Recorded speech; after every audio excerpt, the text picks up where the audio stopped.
Really interesting to see Kemi Badenoch, the opposition leader, using all of her questions at Prime Minister's Questions today to increase pressure on the Labour government over what she described as one of the biggest scandals in recent British history.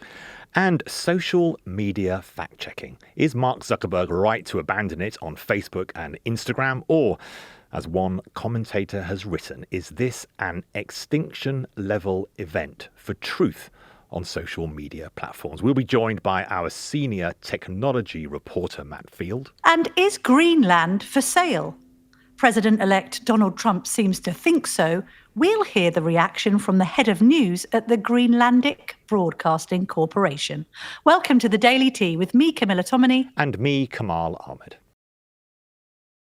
Camilla, we're not together in the studio today. You're broadcasting from home. Just run us through why that is, because that's going to be very interesting for all of you for another edition that we're working on at the moment. Yes, well, Kamal, this morning I interviewed, I won't call her a victim because that's not how she describes herself, a survivor of a grooming gang, a woman who was repeatedly raped as a teenager some years ago, just to shed light on a story which I think has kind of been dominated actually in recent days by male voices.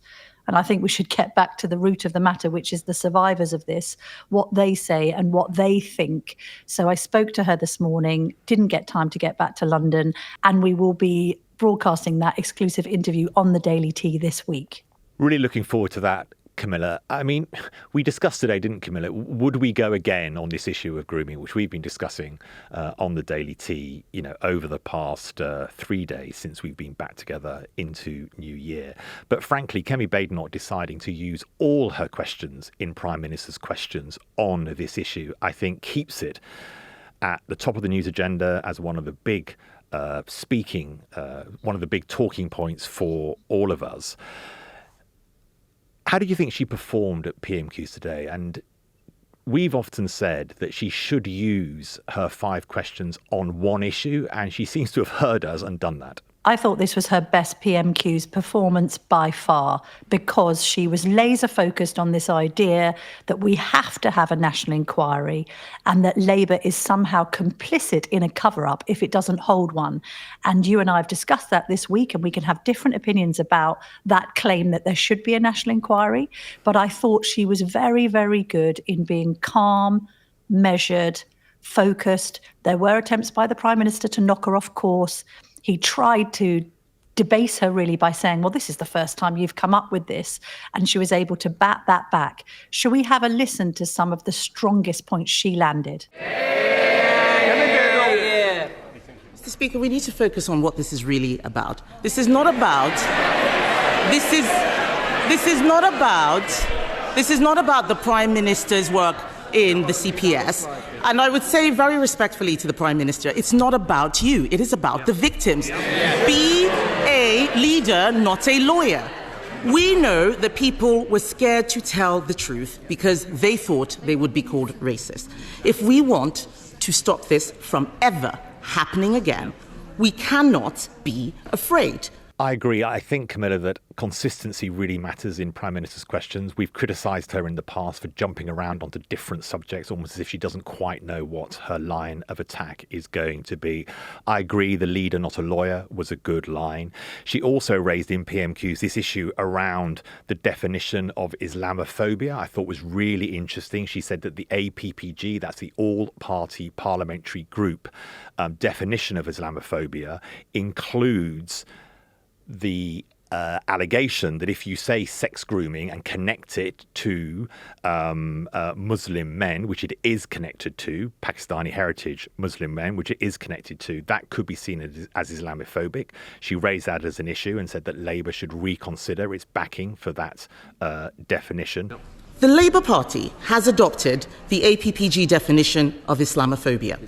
That same APPG report said talking about sex groomers was an example of Islamophobia. This is exactly why people are scared to tell the truth. And the lack of clarity The lack of clarity means that innocent British Muslims are smeared by association. That is not fair, and only a national inquiry can solve this. So will the Prime Minister look again at the Labour Party's adoption of the definition of Islamophobia, its chilling effect, and rule out introducing it in government? She also said, which was a good thing, was a government can do more than one thing at a time, because one of Keir Starmer's defences for his position, which is we've got to get on and act. Well, as Kemi Badenoch said, you can act and still have an inquiry. Those two things can be done at the same time. I thought she landed a good point there.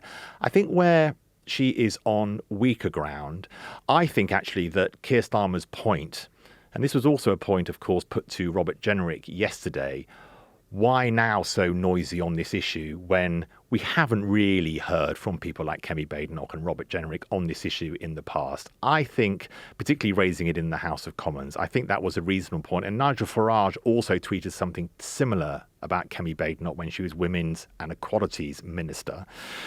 I think that is an attack which does add to this idea of jumping on bandwagons. I think the other thing as well, what is going on in the House now as we're recording this podcast is the vote on the government's Children's Wellbeing and Schools Bill. I think Kemi Badenoch and the Conservatives and Reform have a problem here because the Children's Wellbeing and Schools Bill is actually to protect young people. It is to stop people disappearing off school registers, for example, where neither the educational authorities or the local councils know where children are. We've discussed this in connection with the Sarah Sharif case, that horrific murder of that young girl and torture before she was killed by her father and stepmother.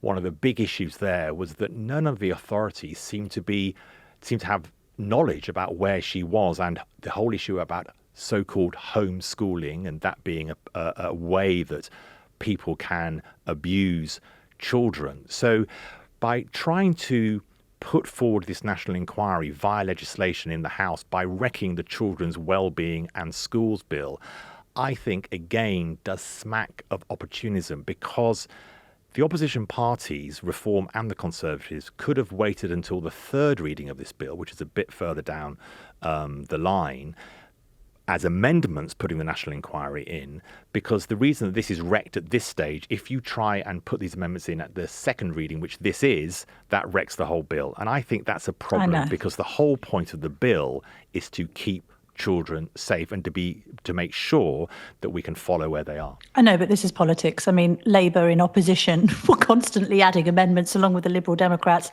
to any bill that they could find in a bid to wreck legislation. And equally, legislation can be retabled in a different form while providing the safeguards that this particular bill intends to provide.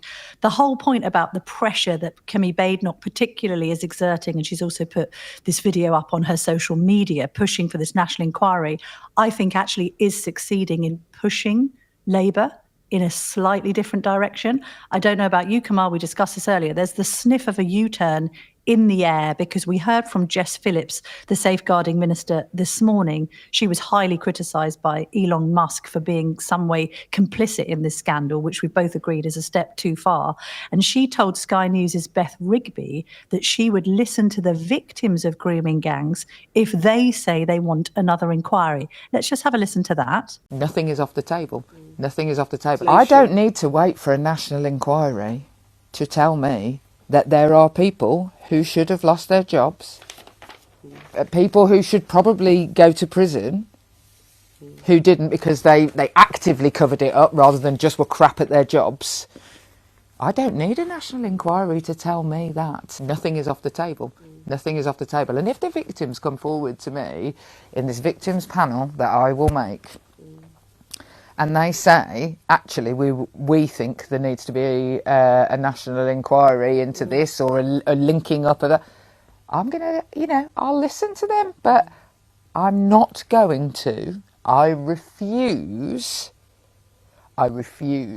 to allow years and years of experience in safeguarding, basing what I know on evidence. I refuse to make government decisions on the basis of a row.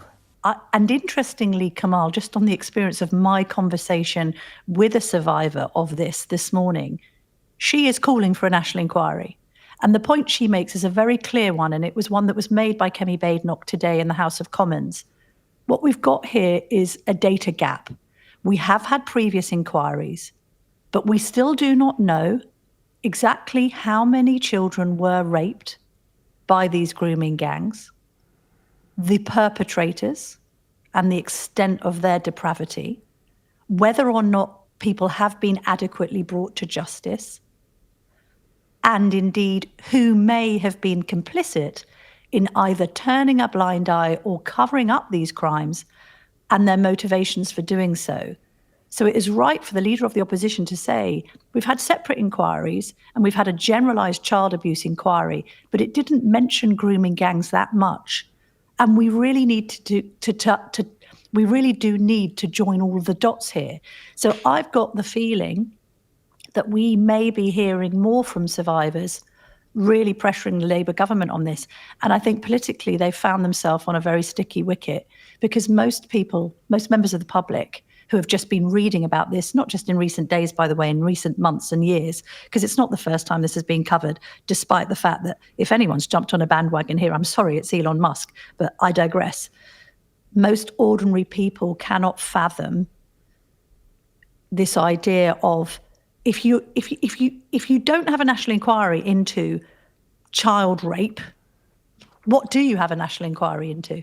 Genuinely. I think that adding to that, Jess Phillips opening the door to if victims want an inquiry, in Prime Minister's questions, Keir Starmer said reasonable people can agree or disagree on an inquiry. So that adds to that sense that Labour and the government is starting to prepare the ground for some form of inquiry into the child rape issue. Certainly a change of tone from the briefing of yesterday and the day before, which was much more aggressively, there will not be another inquiry. And the work of Professor Alexis Jay, who did the inquiry in Rotherham in 2014, did the UK-wide sex abuse inquiry, which was published in 2022, 7 years. They said that was sufficient, but I think there is a change. And Jess Phillips has, frankly, slightly trapped herself. There's the evidence that we're going to be revealing over the next couple of days with this amazing interview that you have done. But if victims come together and demand it of the safeguarding minister, she has said that nothing is off the table. Well, she's put herself in a position now where is she going to go against the wishes of victims? That seems unlikely.